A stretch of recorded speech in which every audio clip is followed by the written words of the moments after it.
ईदी welfare foundation Faisal ईदी की क़यादत में तुर्किया में जल्जला मुतासरीन में मदद कर रहे हैं। फैसल ईदी ने पाकिस्तानी अवाम से जल्जला मुतासरीन की भरपूर मदद करने की अपील की है। मज़ीद जानते हैं वसीम असलम की इस रिपोर्ट में। फारूकाबाद तुर्किया में जल्जला की तबाहकारी से लाखों अफराद मुतासर हुए हैं। मुश्किल की इस घड़ी में ईदी वेलफेयर फाउंडेशन पाकिस्तान के रजाकार जल्जला मुतासरीन की भरपूर मदद करने में मसरूफ़ अमल है।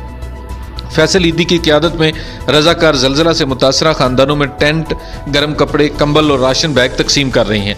ईदी रजाकार मुकामी फलाही अदारे के तावन से फहरिस्तें मुरतब करके जल्जला मुतासरीन तक सामान की फराहमी मुमकिन बना रही हैं।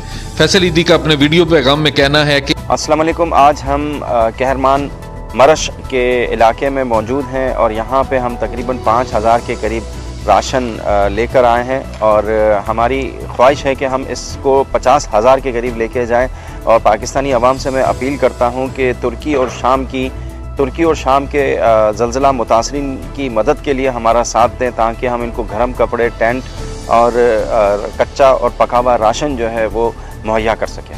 फैसल ईदी ने पाकिस्तानी अवाम से दर्दमंदाना अपील की है कि अपनी ज़कात और अतियात ज़्यादा से ज़्यादा ईदी वेलफेयर फाउंडेशन को जमा करवाएं, ताकि मुसीबत ज़्यादा तुर्किया और शाम के लोगों की ज़्यादा से ज़्यादा मदद की जा सके। राणा वसीम असलम, शेखुपुरा।